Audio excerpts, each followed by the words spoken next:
Hello YouTube viewers, Dr. Bob's Garage here again with a quick episode how to do the front hubs on a D44 on my Jeep J20. Take off the wheel, take off the hub, clean out the bearings, install new seals, put it all back together. That's the trick. Let's get to it.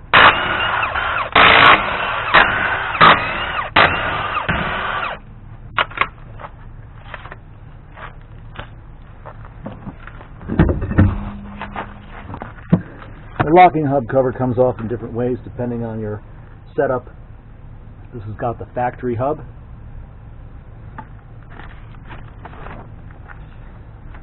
And I do have the printed out instructions. Nothing special about it. Remove the old parts, starting with the hub cover. It uses a 9/64 headed Allen bolt. Loosen them all up.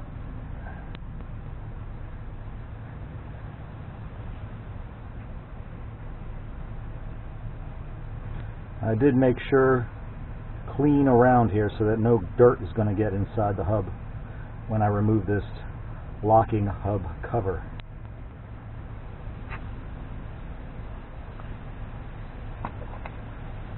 There we go. I'm going to keep that all in one piece. It looks like it's been serviced at some point, so I don't have to disassemble that whole part.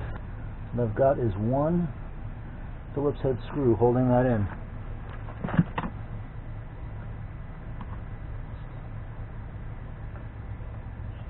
There's a spring behind it, making it want to pop out. Be sure you hold on to it so that when that spring pushes it, it does not go flying. There we go. Let's put that in a nice clean spot.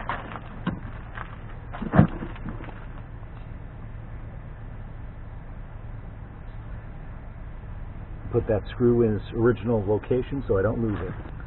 Take my snap ring pliers, remove this snap ring. Not a super strong retaining ring, but you do got to get it. Once you get a pick underneath it, you can just pry it out around its perimeter.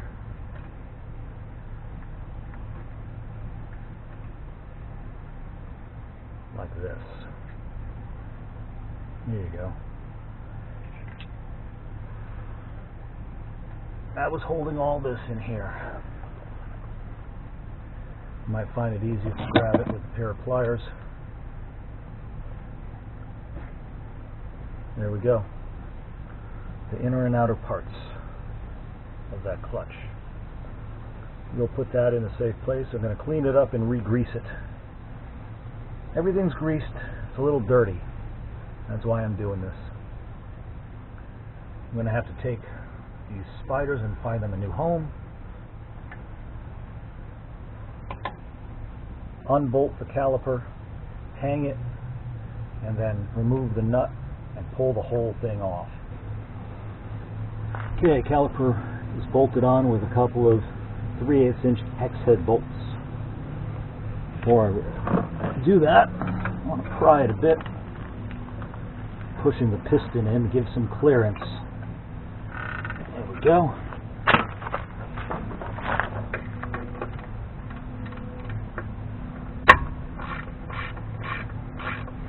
Adjusted the brakes not long ago, so everything's going to become loose pretty cleanly.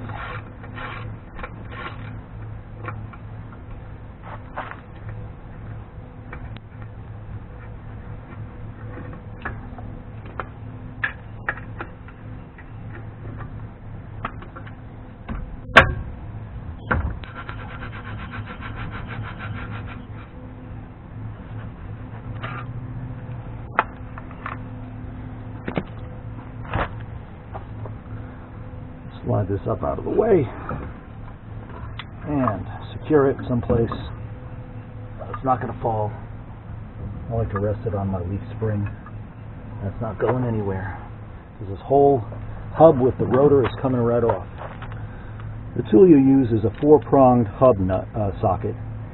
I like the one with the retaining ring around the perimeter. It keeps that socket set on the axle nut, or the spindle nut, without it flopping around. It makes such a difference. The spindle nut has 4 slots on the perimeter that engage those tangs on this socket. So you take out the outer nut, and there is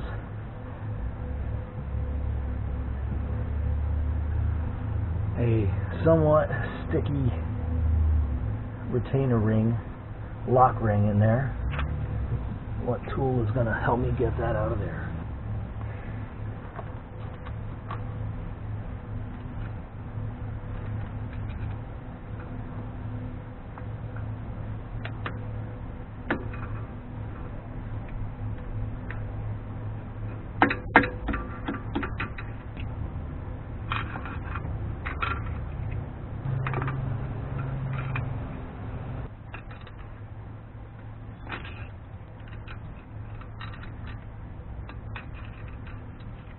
There we go.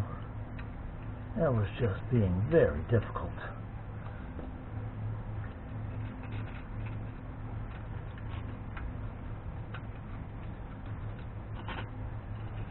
So, here it is, finally. The locking ring. I had to reach behind it with this pick to pull it forward, because on the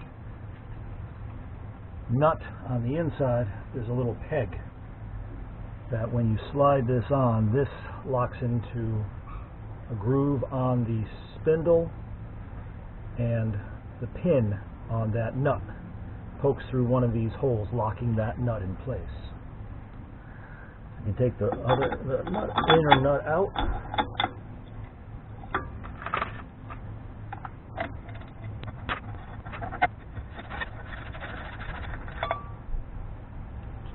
Go.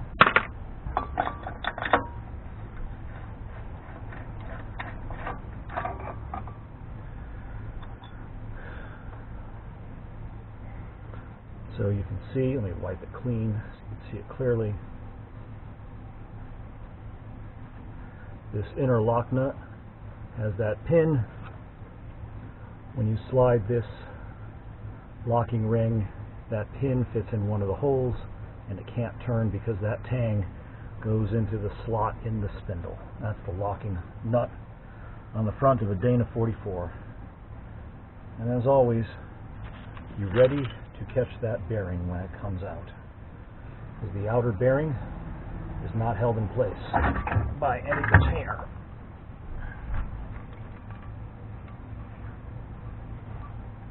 There we go. That's dirty. I'm going to clean that up,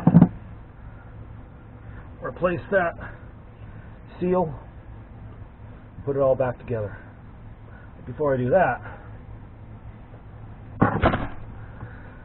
there's a seal in there for the spindle that I want to take out, and also a bearing that I want to replace.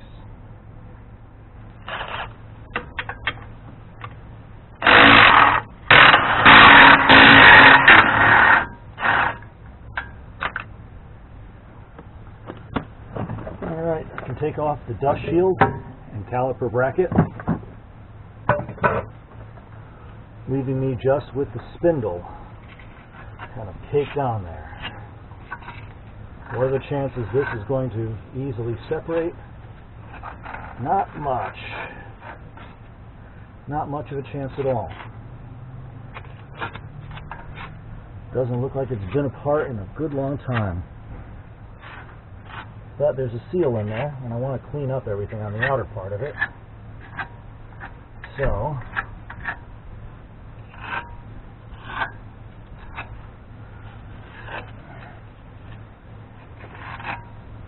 get some penetrating oil around the perimeter.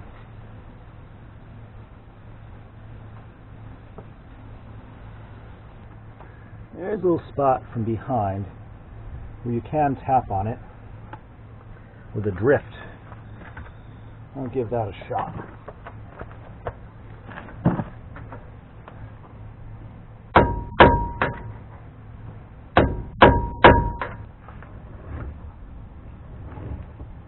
see there's a little depression right there, which allows me to get this drift in behind it.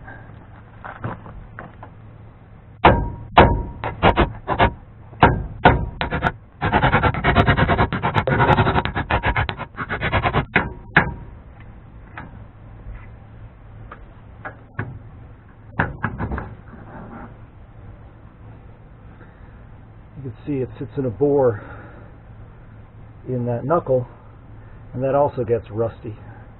And that also keeps it sticking in there. In here there's a bearing that my replacement kit has a replacement for, a seal which seals against the back, keeping grease from getting out and dirt from getting in. A little washer.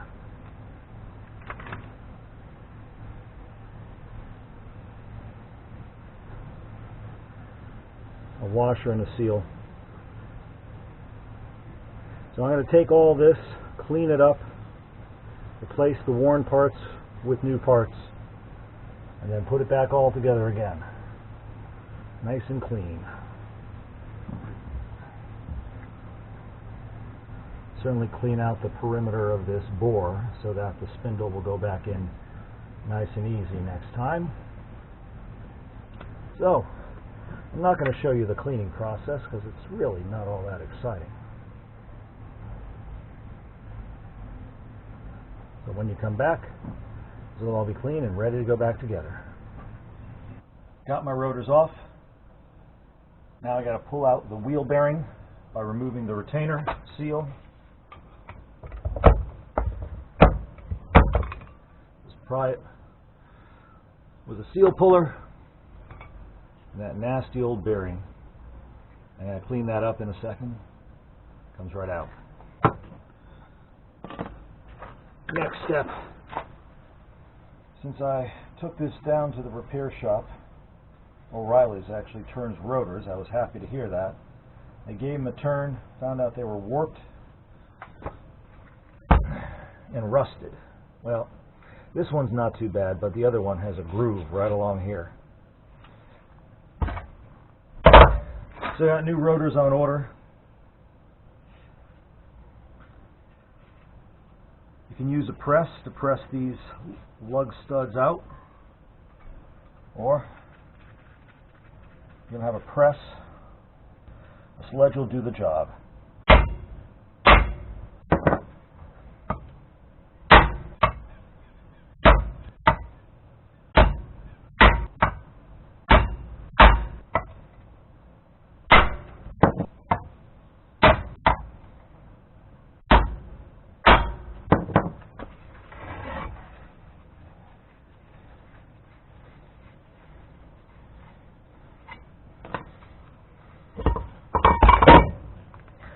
This goes in the scrap pile for recycling. This I'll take inside and clean up.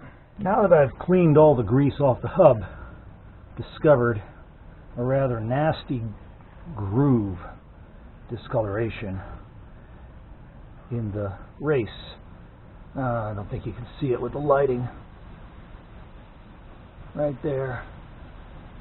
And the bearing itself is really chowdered up on one of the rollers. I want to replace the race. I'll do that by knocking it out from the other side.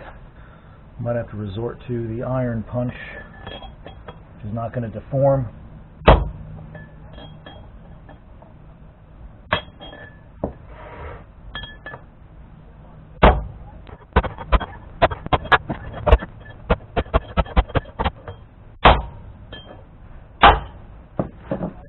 Go. Now, it's almost at the edge.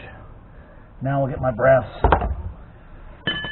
one, knock her out, because now I might hit that seating surface. That's it. Out she comes. Let me see. Let me wipe it off.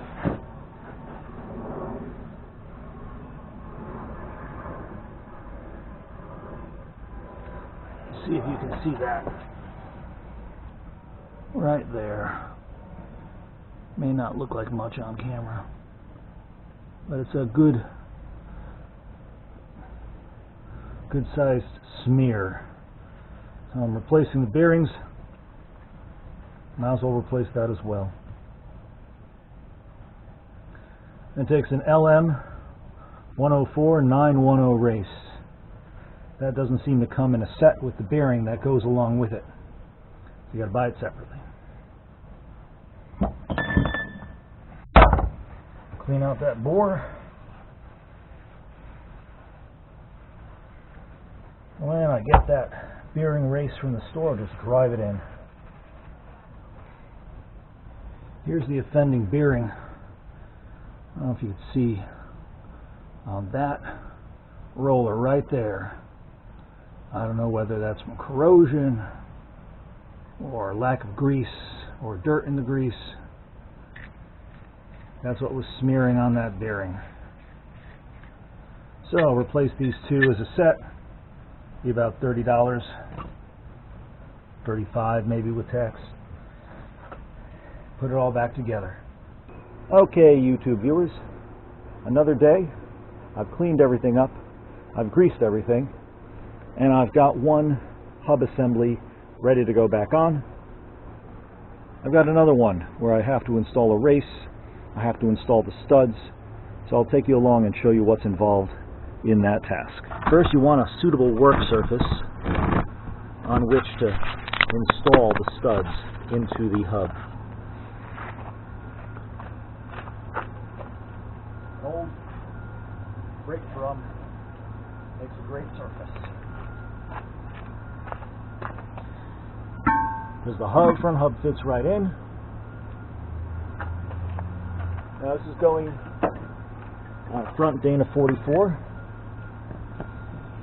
which is the same axle used on Wagoneers and the full-size Cherokees, except that the hub is going to use 8 lugs, and the studs. This is from a half-ton Dana 44. This is from a 3/4 ton Dana 44. You can tell there's a bit of size difference. Plus there's 8 of these, and this rotor is 1 inch bigger in diameter.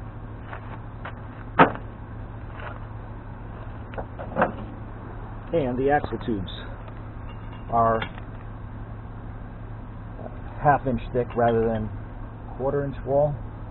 Anyway, they're bigger. You drop these studs into the appropriate holes.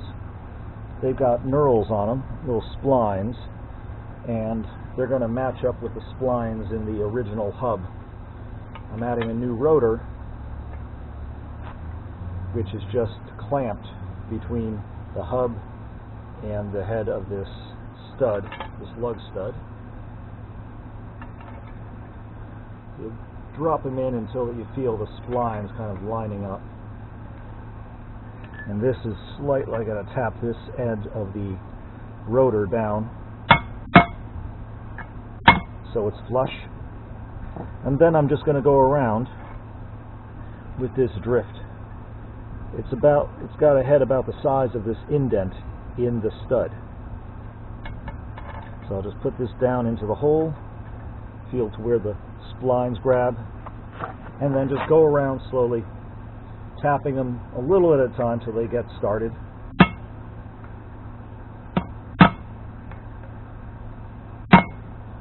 Go around so it lines up. You can feel the spline starting to bite.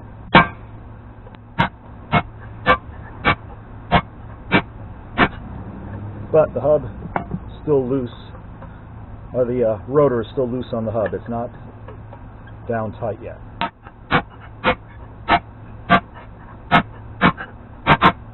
From here they're starting to bottom out.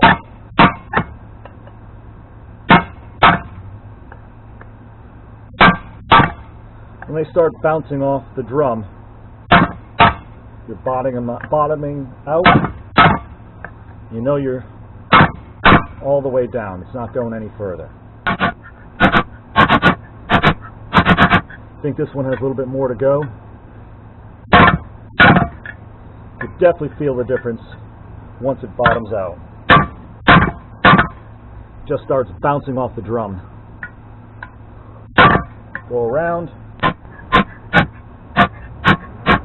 If it bounces off the drum on every hit, you know you're seated. The next thing is going to be to put a race in here. Don't know if you can see. The old race here had a pretty nasty groove worn in it. That wasn't going to get any better. So, time for a new race and a new bearing. And this you want to drive in. I've got a race driver from a set. I don't know where I got it from. Had it for years.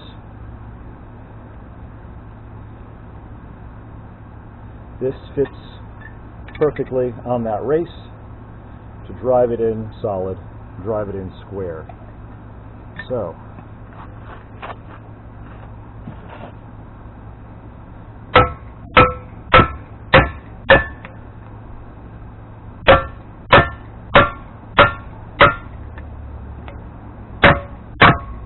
again, it'll start bouncing when it seats. There's a little shoulder in that bore that it's going to seat on. Yep, that's seated. The bearing is dry. I just bought a brand new one, and I had to grease it up, and people like greasing it with grease on their palms, and there's other kinds that use a grease gun to force grease through it. I thought I had that grease gun set up, but I also discovered I have this. It's called a, what is it called? A handy packer. Forgot I even had this. But this has a little piston with holes in it that force grease up through it when you push down on it, and that will force grease up through the bearing, and you'll see it emerge from the other side of these rollers.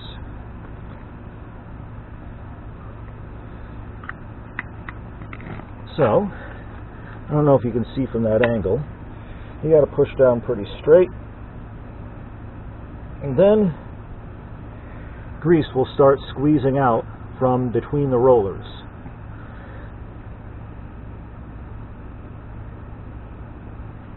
When enough is squeezed out, you can take it out of there. Nope. Take some of this extra grease and use that to grease the race.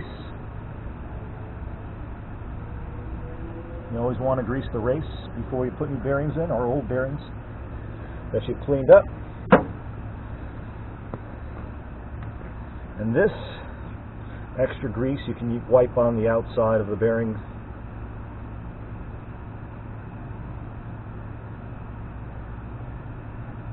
And you're all set. Relatively simple, quick way to grease up your new bearings. Still a mess, it's always a mess, but less of a mess.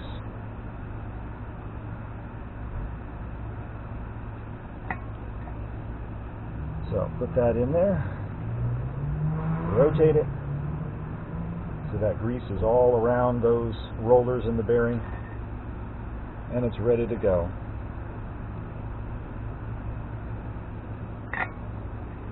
One final bit, and that's the seal. That keeps this bearing retained and also keeps dirt and grease out from inside this bore. That same seal driver that I used to drive in the race is now going to be flipped around. It's the perfect size on the other side for driving in the seal. It's got this little retaining nut. Doesn't have to be super tight. And this,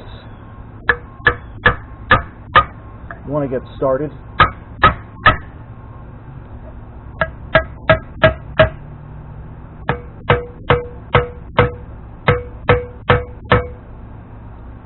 There you go, and that's going in straight.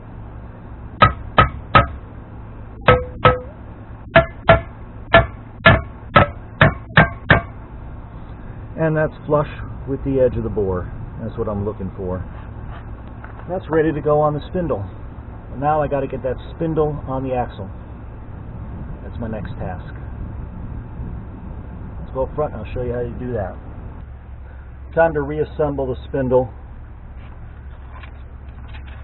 First, clean off everything as best you can. Clean out this bore. Probably got some rust on it.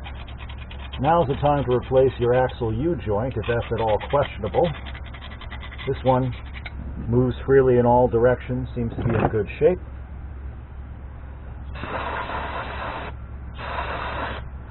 Clean everything up.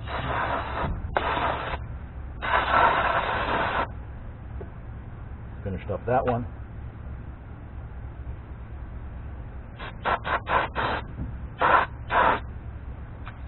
And wipe it down. The first thing going on is going to be this seal.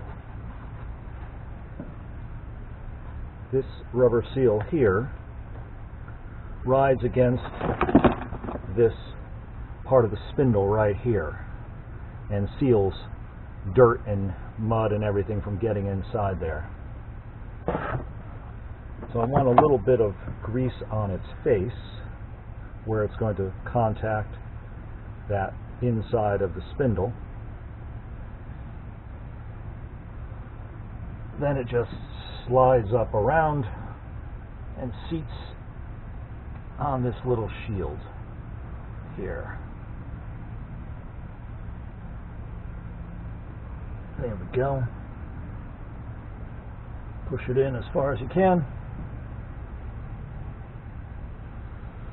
Next is going to be this washer with a little bevel. This washer goes on this way with the bevel toward the inside of the truck. Want to get grease on it.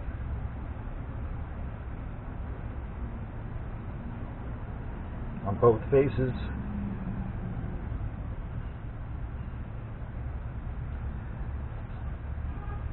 Goes just like that. And then this next surface on this stub shaft is where the stub shaft rides on these needle bearings inside the spindle. Want to make sure those needle bearings are greased.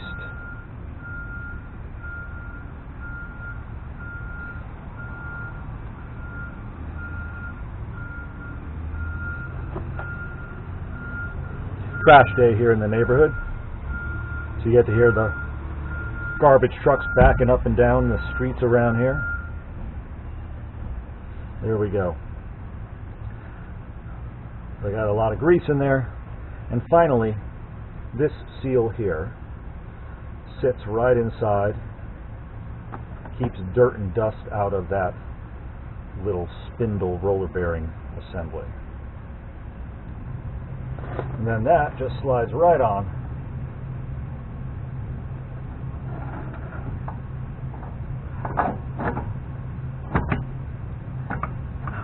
And one other thing you might want to do, you see that spindle seal goes there.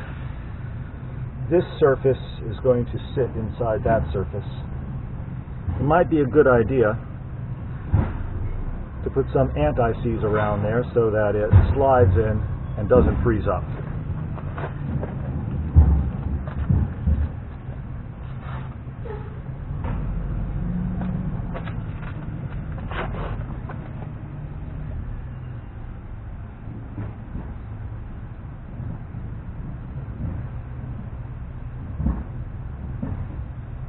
So it took a bit to knock this spindle out last time. You don't have to do that. That's a bonus. But thin coating. And may as well, while I'm in here, get some grease on this surface for that little spindle seal here to ride against.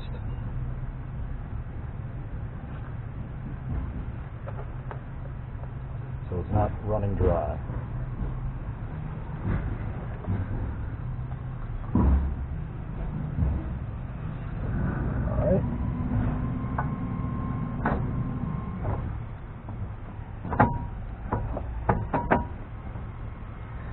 go.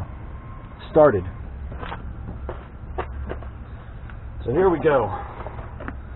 Nice clean caliper bracket dust shield things.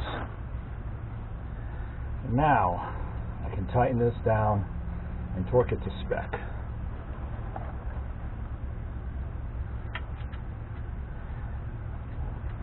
And I do believe these are lock nuts, given how the impact gun, even on its lowest setting, is getting some resistance from tightening down these nuts. Which makes sense, you don't want these coming loose.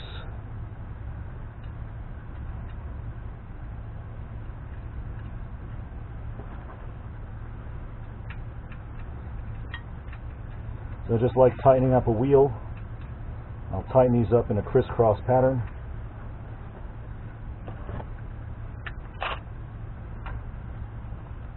And then torque them down.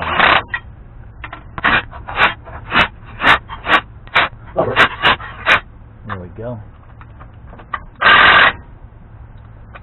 Let's get that torque wrench, seat them down.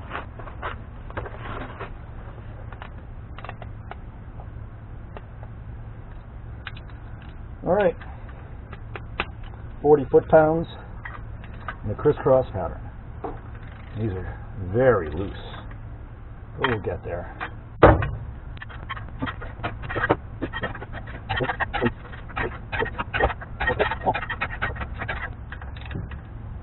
Done. Now time to get the rotor assembly on there. I don't want to necessarily grease up this spindle. I do want to grease this part over here. That I do want to grease up, because that's where the seal is going to ride, right on that.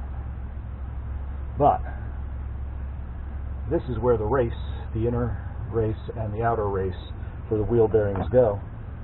Well, the inner race for the inner bearing and the inner race for the outer bearing. You don't want those spinning. It looks like this is a little discolored. It might have spun at some time. It's not going to kill you to get some grease in there, but you don't want to encourage it to spin. So, let's get that. This is the rotor I just pressed those studs into. Slides nice and tight. Let's get that inner bearing to go. This is a heavy one. There we go. That's on. Now for the outer bearing and the nuts. Alright. Get some of this grease on the race in there, all the way around it.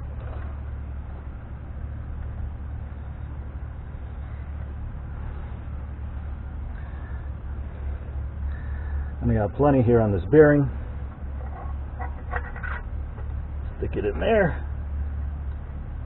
Make sure it spins, and that spins beautifully. I'm going to clean off this rotor before I put the brakes on. First, got to lock that down. Lock it down first with this lock nut that has the pin on it, because that will seat. Then this locking ring will fit into a tab on the spindle, on the top of the spindle, and hold that pin in place to prevent this locking nut from backing off. And then this locking nut goes on to lock the whole assembly together.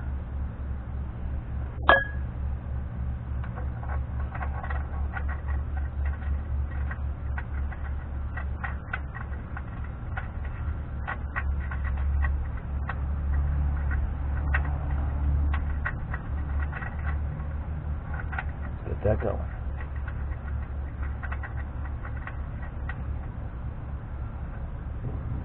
Make sure you don't put that backwards. You don't want that pin pointing inward. Alright, let's get the spindle nut, tighten it down.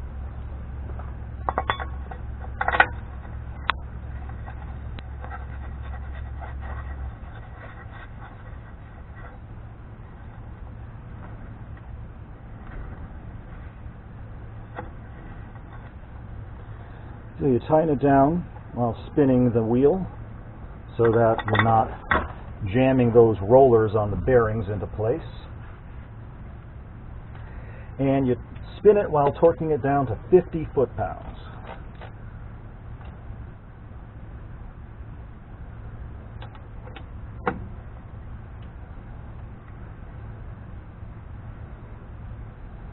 And that takes out all the slack, but you don't leave it at that. That's way too tight. That's just to seat the bearings.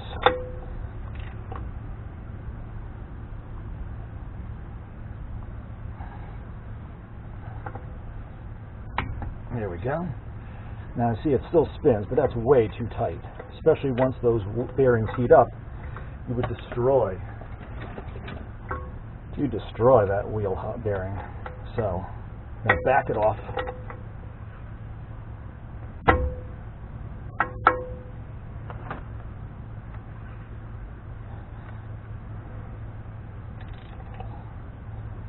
And then they say tighten it to 35 foot-pounds. This is one set of specs. Tighten it to 35 foot-pounds and back off 1/3 of a turn. Let's see what kind of play that gives us.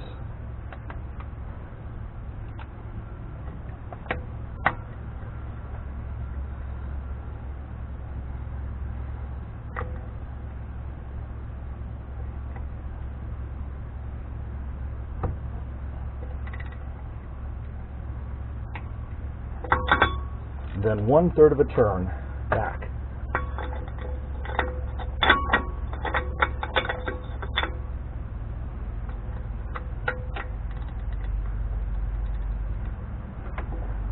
Let's see how much play we have with that 1/3 of a turn.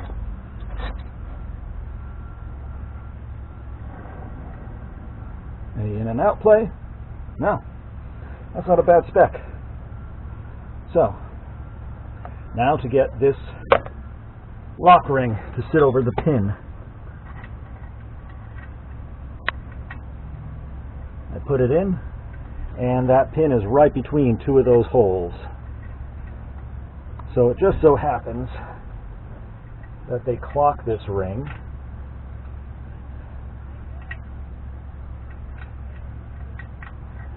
so that if it's off by right between the holes, flip it around, and that might come close to lining up. There we go, it's almost there.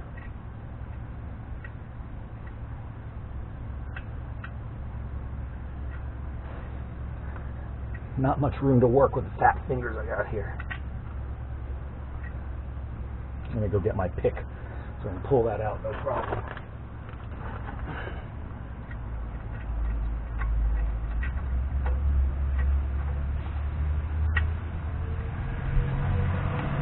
One thing you do is use your pair of needle nose pliers to grab the holes, back it off just a tiny bit, and that should line up the pin with the hole.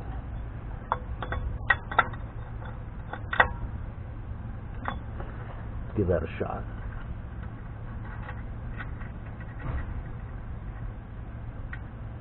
Almost there.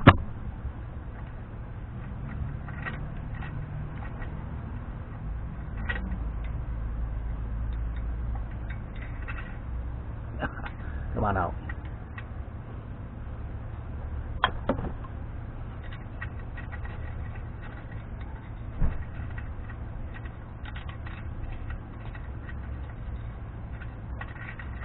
There we go. Try giving it a 90-degree turn, or 180-degree turn. What do we got? We lined up.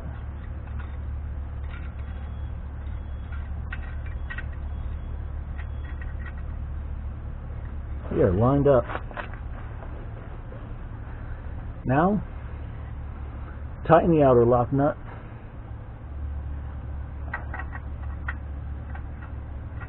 And you do tighten this to 50 pounds.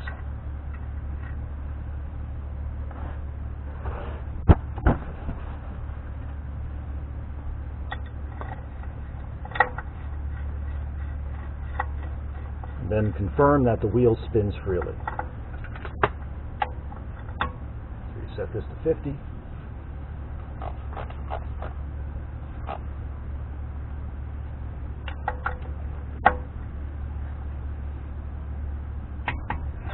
What do we got? Perfect. No play. Spins freely, but no, not loose. Alright, at this point, it's just time to put on the brakes.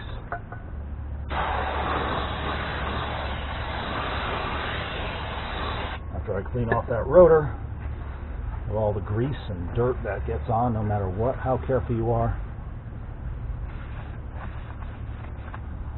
You might see some of this fresh paint going onto it. That's not a problem. There we go. Alright, next it's installing that locking hub and the outer cover. The inner hub, this clutch mechanism goes in first. Thin coating of grease on the splines here. You don't want to overload it. Thin coating of grease on the inside of the splines. So when this engages, it will lock the inner and the outer together. And the outer hub, the knob, is going to do that. For now, you just have to slide it over both the splines on the stub shaft and the splines here on the hub. And lock it in place in two ways. There you go. Spread that grease around.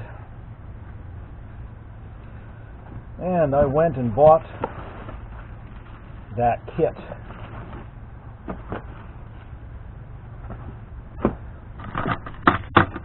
From Warren, which includes a new snap ring that goes in this outer groove. Just get it started and then push that in, and it, according to its name, snaps into place. There we go. So that's not coming out. And now I have to get my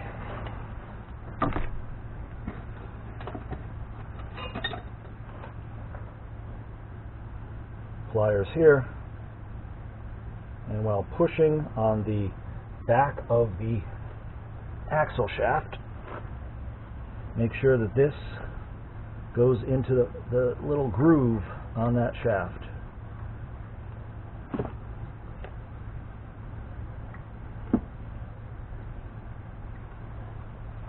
You might have to pry on the back of this to pull it forward a bit. There we go. And that snaps into place. Make sure it spins around in that groove so that it's actually seated. There we go.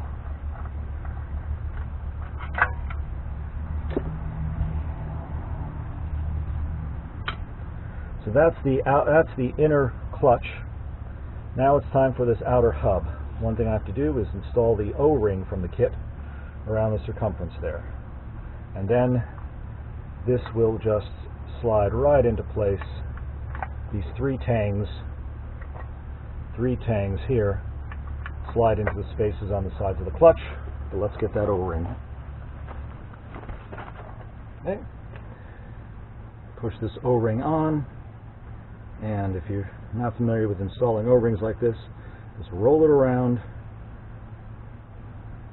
and then put a thin coat of grease, because it's got to slide into that hub. You don't want a dry O-ring catching on a dry hub and tearing or pulling out of that little bore. It doesn't happen often, but it could happen.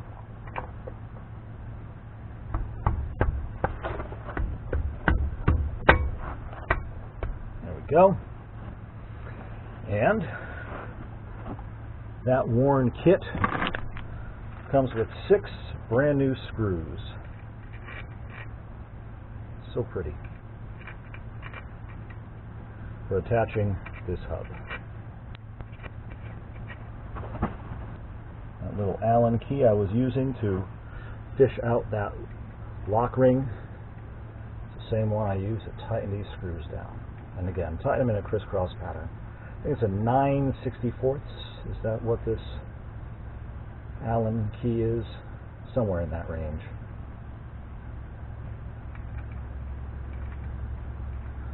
Don't strip these threads.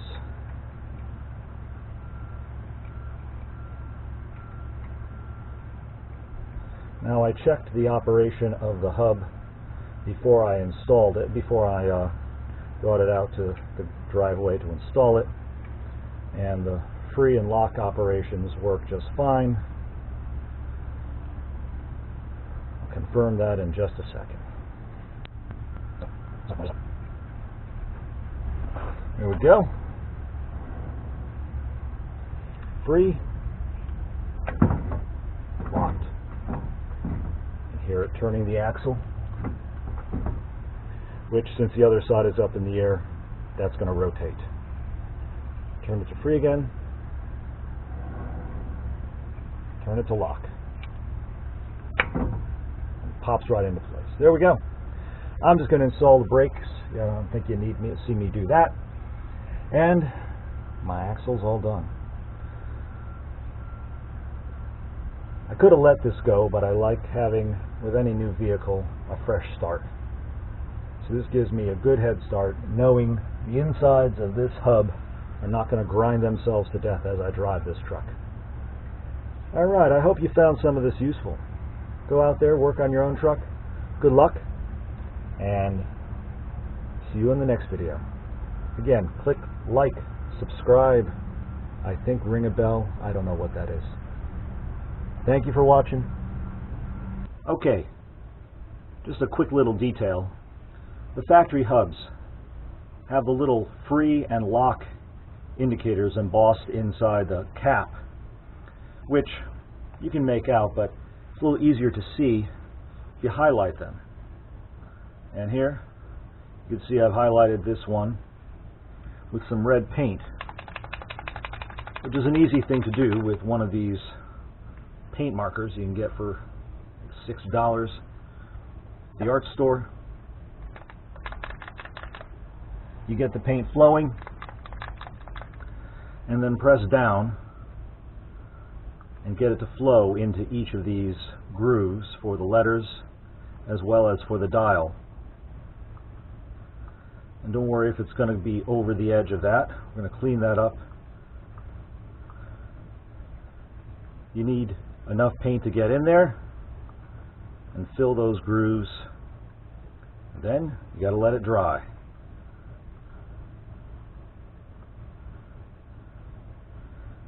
There we go. See how that lock, all those grooves are filled in with paint? Just enough to fill it in. Let it flow into each of those grooves.